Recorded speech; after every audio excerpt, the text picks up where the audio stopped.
대변 소통에 대한 중요성을 강의로 전해드렸는데요. 이번에는 실제 치료 사례들을 만나볼 차례입니다. 박사님, 첫 번째 사례부터 소개해 주시죠. 네. 피부 알레르기가 굉장히 심해서 응급실을 13번이나 갔다고 그럽니다. 얼마나 심하면 응급실을 13번이나 갔을까요? 상상이 잘 안 되는데요. 응급실을 일반적으로 잘 가지 않지 않습니까? 네. 근데 죽겠을 때 사실 응급 상황이 있을 때 가는 거 아니에요? 네. 근데 알레르기 피부가 어느 정도 심하냐면 이 피부만 붓는 게 아니라 목 안까지 부어서 숨이 안 쉬어지는 거예요. 이게 기절해 버리는 거예요. 숨이 안 쉬어지니까. 그만큼 이 알레르기 피부가 심한 여성입니다. 근데 우리가 알레르기 피부 하면은 피부를 다스리지 누가 대변을 소통시켜 주니까 알레르기가 피부가 낫는다 이렇게 생각하는 사람이 어디 있겠어요. 네. 근데 이 여성이 바로 그렇게 오랫동안 알레르기 피부로 고생을 했는데 대변을 소통시켜 주니까 독기를 빼주니까 알레르기 증상이 싹 없어지고 응급실을 그 이후에는 한 번도 가지 않았다는 그러한 여성이 있었는데요. 네. 이 여성은 전신 피부가 심하게 부풀어 올라요. 눈, 코, 입기 다 부풀어 올라요. 목구멍까지 부풀어 오르는 거예요. 그렇게 해서 숨이 안 쉬어지고 기절을 하면 응급실을 갔던 것이 13번을 갔던 겁니다. 근데 검사를 다 해보고 조직 검사도 해보고 했는데 원인이 안 나오죠. 그런데 이 여성이 안 되니까 이제 부모가 데리고 왔어요. 왔는데 들어올 때 보니까 화가 잔뜩 났더라고요. 왜 그러냐면 그렇게 큰 병원들, 그렇게 큰 응급실에 가서 안 났는데 한의학으로 이게 낫느냐 이런 얘기예요. 그 다음에 두 번째 진료를 하러 올 때요. 혼자 왔더라고요. 아주 생글생글 웃으면서 그렇게 이뻐졌어. 한 제 먹고 어떻게 이렇게 이뻐졌을까 이럴 정도로 그만큼 대변으로 독기가 안 빠져나가는 게 굉장히 중요한 겁니다. 이 여성한테 대변 소통시키는 약을 해줬지 두드러기를 낫게 해주는 약을 쓰지 않았다 했더니 깜짝 놀라는 거예요. 자기가 13번 응급실을 갔다가 입원했다가 응급실을 갔다 입원했다 이랬는데 한 번도 대변에 대해서 자기가 대변이 그렇게 평생 부풀어 좋지 않았는데 그거를 물어본 적이 없다는 거예요. 이게 바로 한의학입니다. 한의학이 이렇게 신기한 게 아니라 원칙을 중요시 여기는 학문입니다. 한의학에는 이런 이론이 있습니다. 대변이 소통이 안 되고 소변에 이상이 있으면 그것을 우선적으로 봐줘야 된다. 왜? 대변 소변 문제가 인체의 전반적인 소통의 문제이기 때문에 그것이 소통이 안 되면 하수도가 막힌 거와 마찬가지이기 때문에 그걸 우선적으로 봐주라 그랬는데 그 원칙을 적용해서 좋은 사례가 있었던 그런 경우가 되겠습니다. 네, 대변을 소통시켜주니까 두드러기까지 치료된 사례였네요. 그렇습니다. 대변 소통이 그만큼 중요합니다. 근데 이제 여기서 대변 소통이라고 그랬어요. 그럼 대변 소통이면 설사시키는 약 쓰면 되는 거 아니냐? 아닙니다. 대변이 소통이 안 되는 원인이 있습니다. 또 대변이 소통이 안 되는 체질이 있습니다. 체질을 정확하게 알고 원인을 정확하게 알아서 맥을 정확하게 보고 또 호소하는 증상을 알아서 그거에 적당한 치료법이 구사돼야 됩니다. 그렇게 해서 대변이 잘 나오고 대변으로 독기가 빠져나가야 오장육부가 원활하게 소통돼서 전신에 불편했던 것이 하나하나 해결이 되는 겁니다. 이 여성은 이런 과정을 통해서 그렇게 심했던 알레르기 증상이 치료가 된 것입니다. 생각을 해보세요. 13번 응급실을 갔고 그때마다 기절을 했는데 얼마나 기가 막히겠습니까? 한의학에는 이런 이론이 있습니다. 폐대장이라는 이론이 있습니다. 말하자면 폐와 대장은 연관된다.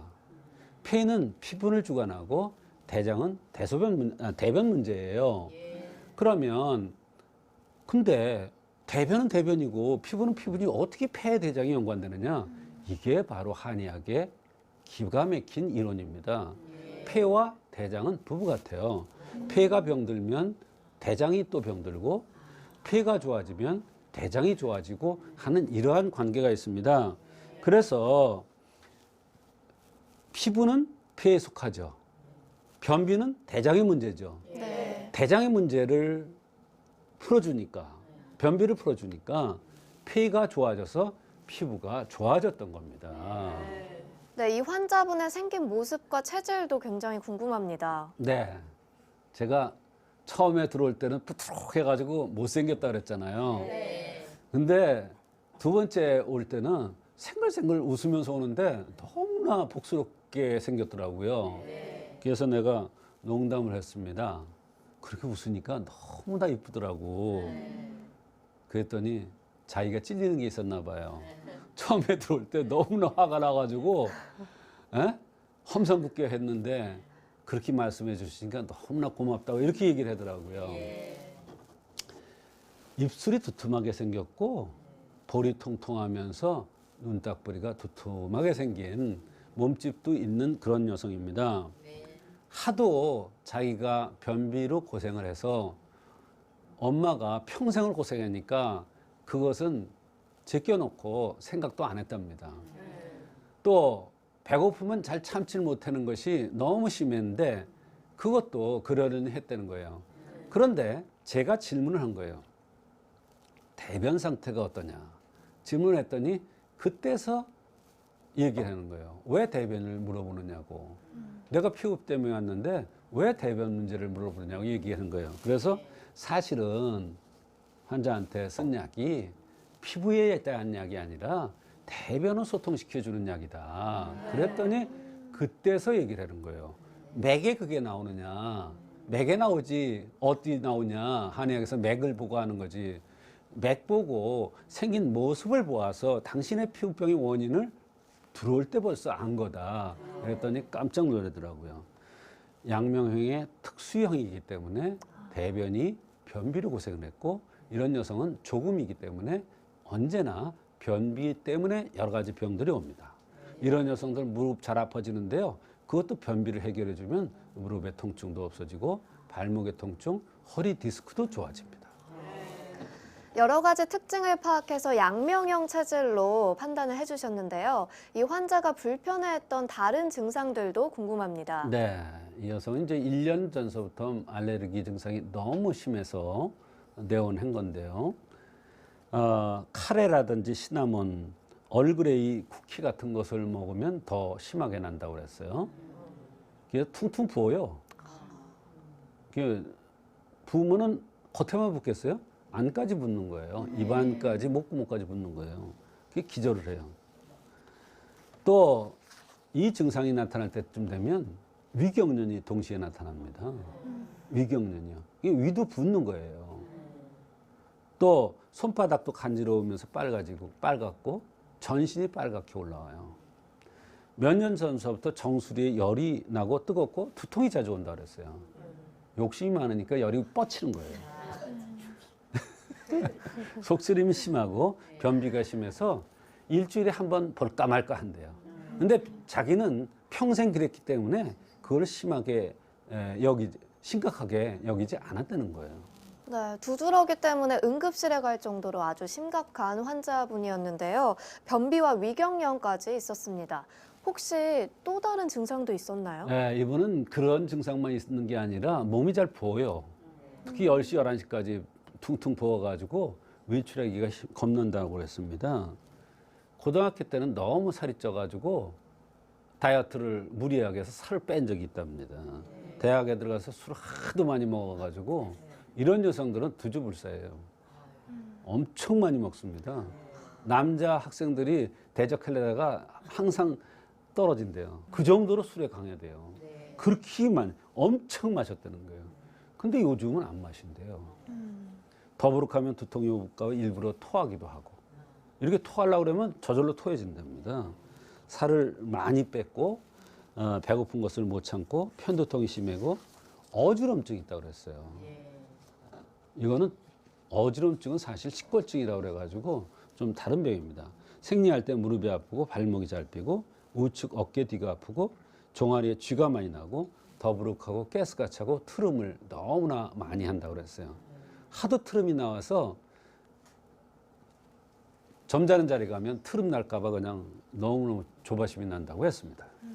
젊은 여성분인데도 이렇게나 많은 증상이 있었습니다. 상태가 이렇게 심각한데 아무런 원인도 파악하지 못했던 건가요? 그렇습니다. 이렇게 증상이 많은데 어떻게 원인을 찾을 수 있겠습니까? 못 찾아요. 그런데 한의학에는 대원칙이 있습니다. 생긴 대로 병이 온다는 대원칙과 변비가 있으면 그것을 우선적으로 풀어줘야 된다는 그런 대원칙이 있습니다. 그래서 이렇게 심각한 병일 경우에는 원칙을 중요시 여기고 원칙대로 하면 오진을 하지 않습니다. 실패를 하지 않습니다. 그래서 대원칙에 의해서 생긴 대로 병이 온다는 차원에서 양명조금이고 양명형들은 언제나 변비가 심하고 양명형들은 마음이 편치 않아서 여러 가지 병들이 오고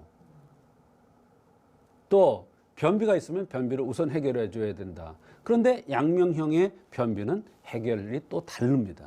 그래서 그런 치료를 해 주었더니 많이 좋아졌던 경우입니다. 박사님께서 이분이 양명형이라고 하셨는데요. 방금 전에는 또 양명조금에 의한 변비라고 진단을 맞습니다. 하셨어요. 네. 양명조금이란 게 뭔가요? 양명조금이라는 것은 뭐냐면 마른다 이런 얘기예요. 욕심이 많고 열심히 하고 다혈질이고 열이 많은 거죠. 그러면 진액이 말라버릴 거 아니에요. 그러면 장까지 마르는 거예요.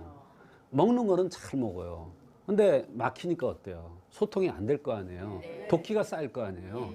그게 피부로 나타난 거예요. 열이 나고요. 배고프면 못 참으니까 많이 먹어요. 진액이 마르니까 대변이 안 나와요. 겉으로 여벌이 뿜어져 나오기 때문에 심한 두드러기가 나고 부푸른 거예요. 열에 의해서. 그래서 부으면서 기도까지 부으니까 기절을 한 거예요. 숨 못 쉬니까 기절할 수밖에 없죠. 그래서 이럴 때는 이렇게 양명조금이라는 것을 알고 그거에 맞는 변비 치료제를 써야지 그냥 대변 소통시키는 이런 변비 치료제를 쓰면 안 됩니다. 그래서 이럴 경우에는 보면 설사시키는 약도 있고 여러 가지가 있습니다만 양명에 맞는 약을 써야 대변도 풀리고 여러 가지 불편한 증상도 좋아지면서 열이 없어져서 심한 알레르기, 두드러기 증상도 좋아질 수가 있는 것입니다. 아까 이석증으로 쓰러진 적도 있다고 했는데요. 이것도 대변 소통이 잘 안 돼서 나타나는 건가요? 그거는 좀 다릅니다. 이거는 이제 양명형이라는 차원에서 생각을 해야 되는데 우리가 일반적으로 어지럽다 이러면 귀를 생각하잖아요. 평형 감각이 있기 때문에. 그런데 사실은 어지러운 환자 중에서 귀 때문에 오는 경우는 많지가 않습니다. 오히려 다른 원인에 의해서 오는 경우가 더 많습니다. 그런데 이거를 많이 보더라고요. 이 식골증이라고 얘기를 하는데요. 양명형들은 식골증이라는 게 뭐냐면 처음에 어지러워요. 배고프면 못 참아요. 그러다가 기절하는 거예요. 혼절하는 거예요. 그러면 간질 같기도 하고요. 어지러우니까 이석증 같기도 하고요. 그러나 양명형이라는 걸 알면은 이 병이 뭐구나 이런 것을 알고 식적에 의해서 온 너무 밥을 많이 먹었다가 적게 먹었다. 많이 먹었다가 적게 먹었다. 이런 또 거기다가 대변이 소통이 안 되는 저녁을 과식하는 이러한 습관들이 있기 때문에 병이 심해진 것이고 이러한 습관을 고치지 않으면 절대로 이 병은 낫지가 않습니다. 그래서 이분한테는 생활 습관의 개선이 필요한데요. 제일 중요한 것은 저녁을 과식을 하면 안 됩니다. 음주를 절대로 하면 안 됩니다. 식후에는 반드시 300보 이상을 걸어야 됩니다. 가능하면 11시 전에 취침을 하는 것이 좋습니다. 이러한 생활의 법도를 잘 지키면 아무리 어려운 병이라도 한의학적으로 잘 치료될 수가 있는 것입니다. 대변 소통을 원활하게 해서 피부 질환 개선까지 된 사례였습니다. 오늘은 대변 소통이 얼마나 중요한지 실제 치료 사례들을 전해드렸습니다.